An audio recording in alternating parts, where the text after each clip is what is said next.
याजकों और नबियों ने शासकों और समस्त जनता से कहा, यह व्यक्ति प्राणदंड के योग्य है। इसने इस नगर के विरुद्ध भविष्यवाणी की है, जैसा कि आपने अपने कानों से सुना है।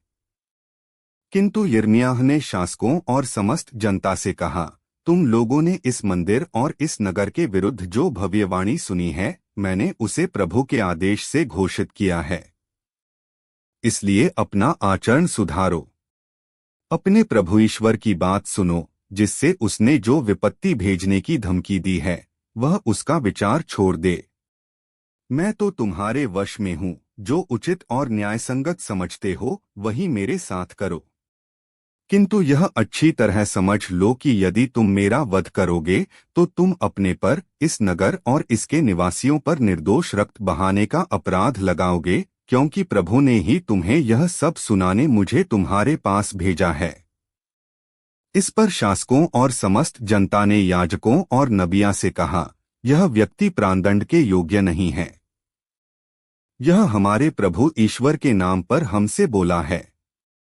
शाफान के पुत्र अहीकाम ने यिर्मयाह की रक्षा की और उसे लोगों के हाथ नहीं पड़ने दिया, जो उसका वध करना चाहते थे। सुसमाचार। संत मत्ती का सुसमाचार 14:1-12। उस समय राजा हेरोद ने ईसा की चर्चा सुनी और अपने दरबारियों से कहा, यह यूहन्ना बपतिस्ता है। वह जी उठा है, इसलिए वह महान चमत्कार दिखा रहा है।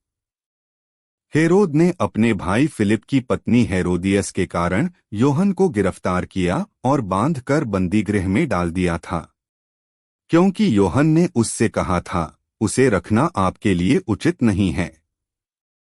हेरोद यूहन्ना को मार डालना चाहता था, किंतु वह जनता से डरता था, जो यूहन्ना को नबी मानती थी।